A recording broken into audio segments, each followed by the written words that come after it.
Hindi kumpleto ang Biyernes ng gabi kung hindi kanila mapatawa. Bubble Gang, 15 taon nang nasa ere at sa likod ng kanilang bawat joke. Pagod, pawis at talentong hindi matatawaran. Tunay ngang hindi madaling magpasaya.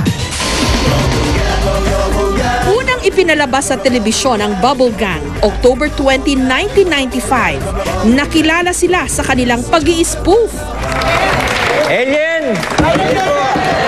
Dito natin unang napanood ang dating Doon na talaga namang nagpatawa sa atin noon.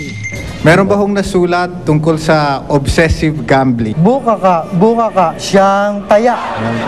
Isa siyang obsessive gambler, pati yung kasama niyang chicks, itinaya niya.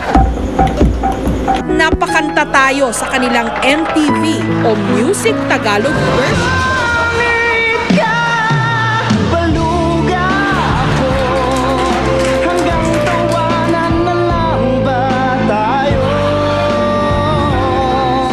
At MEV o Music English Version.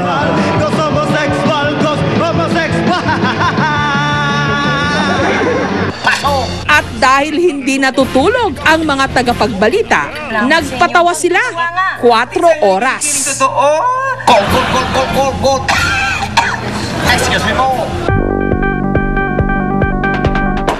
Dito rin natin nakilala ang ilan sa mga hindi malilimutang karakter sa telebisyon, katulad ng palatanong na si Junie Lee.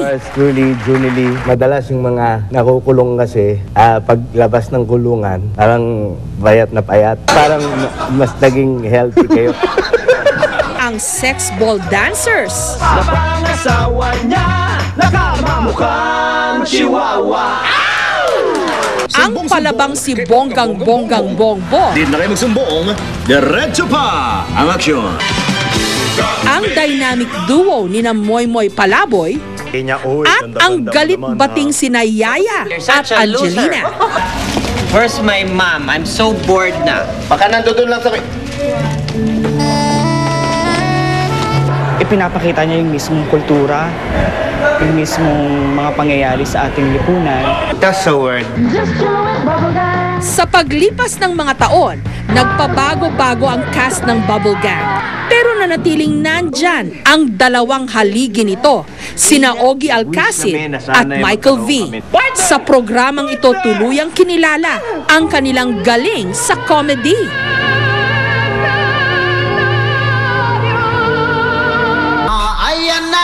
Lalabas na agad. Bukod sa pagpapatawa sa mismong harap ng kamera, si Michael V. rin ang tumatayong creative director ng Bubble Gang. Every meeting, nandoon talaga. Being the creative director of the show, kailangan. We take it upon ourselves, the creative, na gumawa ng material na magsusuit para sa lahat ng cast. School na po ako, wala na akong lagnat. Ang mga naiisip na joke at katatawanan ni Bitoy, napupulot lang daw niya sa mga taong nakakasalamuha niya araw-araw. Yung community mismo, yung sambayan ng Pilipino mismo ang gumagawa ng idea para sa amin. So, pinipick up lang namin. Wow! I like! Pero hindi lang sila ang mga pumatok sa pagpapatawa. Pati ang mga katulad ni Diego, ang tinaguriang pambansang bading. Nagsimula si Diego sa Bubble Gang bilang PA o production assistant. Pero makalipas ang 3 taon sa likod ng kamera, unti-unti rin siyang isinama sa mga skit. Kahit nung una, parang katuwaan lang daw. Andito na ako! Sino ka? Ako si Gagang Bakla. Kasi noon, ang nasa isip ko noon, para matapos lang yung taping, hindi na magkaroon ng aberya, para tuloy-tuloy, walang okay lang, gawin na lang. Pero nung napagkakakitaan na, okay naman pala yung kitaan, sige na, gawin, karirin na rin. Less nguso, 10 times smaller. Ngayon, maliban sa pag-aartista, si Diego na rin ang tumatayong overall segment producer ng Bubble Gang. Minsan ako yung nag-ano ng casting. Pag umatin ka ba ng rally, talaga bang nagtatakip ka ng panyo sa mukha? Para hindi nila makilala ako kasama mo. Isa pa sa mga homegrown talent ng Bubble Gang, ang kadalasang ka-love team sa mga skit ni Wendell Ramos, si Maika. Pangarap ko sana maging model. PA dati si Maika ng isa sa mga artistang kasama sa cast noon.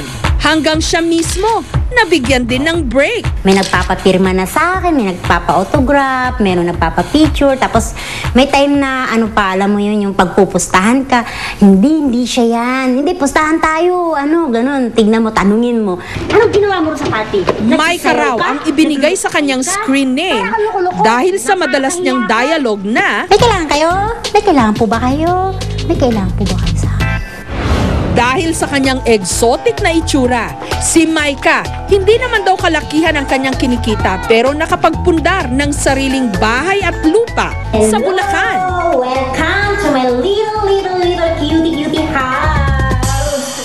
Sa loob ng 15 taon o isa't kalahating dekada, hindi biro-biro ang pagbuo ng programang Bubble Gang. I made the point na sinasabi ko sa kanila, sumakay kayo ng jeep, pumunta kayo sa Quiapo, magpagupit kayo ng buhok sa barberya, pumunta kayo sa palengke, para maramdaman nyo kung anong nangyayari, makita nyo pinag-uusapan ng tao, ano yung nagpapatawa sa tao. Sa bawat kwentong ibabato mo, kaya nilang baliin yon para maging mukha siyang katawa-tawa. Kada Lunes, magdamagan ang kanilang taping. Ang ginagawa lang namin is ina-acting namin, pinakikita ng seryoso, and then ang magbibigay ng punchline, yung script. So which is dapat hindi lang talaga pinipilit yung pagpapatawa. Mas maganda sometimes, hindi nang binabasa yung script eh. Meron ka lang lead. So pagdating sa take, may mga metro yan. Kung kailan yung tamang punchline. At kahit ano pa ang dinaramdam nila, pag-roll ng camera, performance level sila. Ikaw ba ang anak ni Apple the App? Kay Aling Junisha? Especially when you're sick, like ako ngayon, medyo nilalagnat ako. Isipon ako. But it's always a struggle naman eh. For in anything that you do, diba? There are always days when you feel like, teka, nauubusan na ako. But you've committed yourself in this thing. That's why it's called a commitment. So I guess that's what makes us deliver. Ang Bubble Gang ay isang gag show na binubuo ng mga kwento ng katatawanan. Saludo ako sa mga kaibigan nating OFW. Sa kanilang pangi-spook, lumalabas ang mga pasaring nila sa mga nangyayari sa ating lipunan, kahit pa sa ating politika. Sino ba? Sino nga ba ang tunay na baliw? Ha? Sa pagbuo ng material, lagi kong iniisip na sana, bukod sa nakapagpatawa ako, may konti akong naituro. Sa ika-15 taong anibersaryo ng Bubble Gang, ibang putahe naman daw ang ipatitikim nila sa kanilang mga taga-subaybay. Isang musical horror.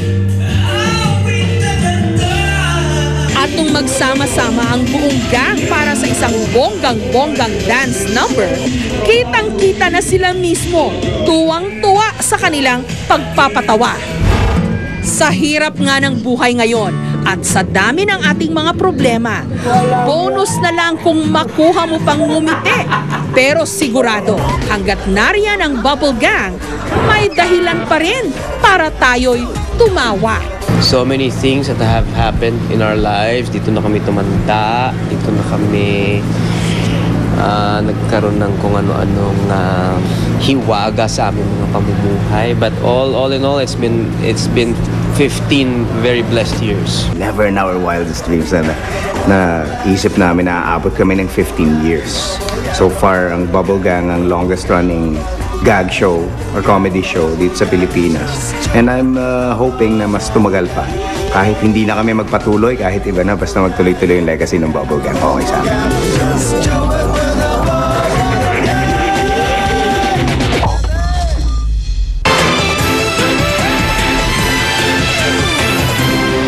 Huwag magpadala sa problema dahil tao ang dapat na nagdadala ng problema. Bawat suliranin, harapin hindi bilang isang malaking hadlang, kundi pagsubok lamang. Para po sa mga kwento sa likod ng aming mga ibinalita ngayon, mag-log on po lamang sa www.kapusomojessicasoho.tv. Para po naman sa mga kwentong gusto ninyong ibahagi sa amin, mag-email lamang po sa kmjs@gmanetwork.com. Pwede nyo rin pong bisitahin ang aming Facebook account.